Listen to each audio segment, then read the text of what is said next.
Donald Trump, যিনি কিনা কদিন আগেও হুঙ্কার দিয়ে চীনকে কোণঠাসা করতে চেয়েছিলেন, আজ তিনি সেই চীনের দ্বারস্থ।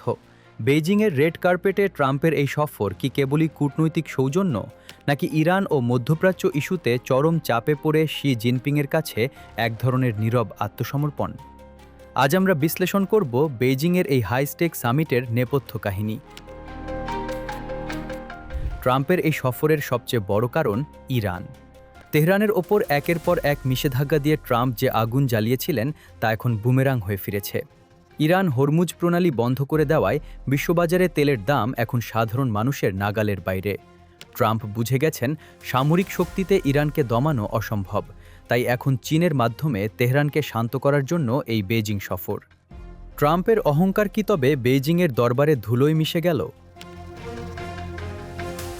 এই সফরে ট্রাম্পের সঙ্গী হয়েছেন ইলন মাস্ক ও টিম কুকের মতো টেক জায়ান্টরা, কারণ আমেরিকা এখন চীনের প্রযুক্তির কাছে হার মানতে শুরু করেছে। বাণিজ্য যুদ্ধে চীনের বিরল খনিজ সরবরাহ নিষেধাজ্ঞায় থমকে গেছে মার্কিন চিপ শিল্প। এখন বাণিজ্য চুক্তির দোহাই দিয়ে ট্রাম্প মূলত আমেরিকার ধুঁকতে থাকা প্রযুক্তি খাতকে বাঁচাতে চাইছেন।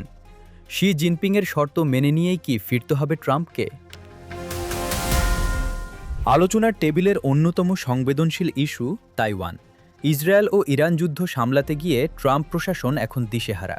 এই অবস্থায় তাইওয়ান নিয়ে চীনের সাথে নতুন কোনো সংঘাতে জড়ানোর সাহস ওয়াশিংটনের নেই। বিশ্লেষকরা মনে করছেন চীনের অখণ্ডতার প্রশ্নে ট্রাম্পকে এবার বড় কোনো ছাড় দিতে হতে পারে। বিনিময়ে চীন হয়তো আমেরিকার মুখ রক্ষায় ছোটখাটো কিছু বাণিজ্য সুবিধা দেবে। 2017 সালের পর প্রথমবার কোনো মার্কিন প্রেসিডেন্টের এই চীন সফর বিশ্ব রাজনীতির নতুন মেরুকরণ স্পষ্ট করে দিয়েছে। ট্রাম্পের এই যাত্রা প্রমাণ করছে যে একক মোড়লগিরি দিন শেষ। ইরান চীন বলয়ের যে শক্তি আজ গড়ে উঠেছে তার সামনে নতি স্বীকার করা ছাড়া ট্রাম্পের সামনে হয়তো আর কোনো পথ খোলা নেই। ট্রাম্প কি পারবেন বেইজিং থেকে খালি হাতে না ফিরতে, নাকি শি জিনপিংয়ের শর্ত মেনেই তাকে ওয়াশিংটনে ফিরতে হবে?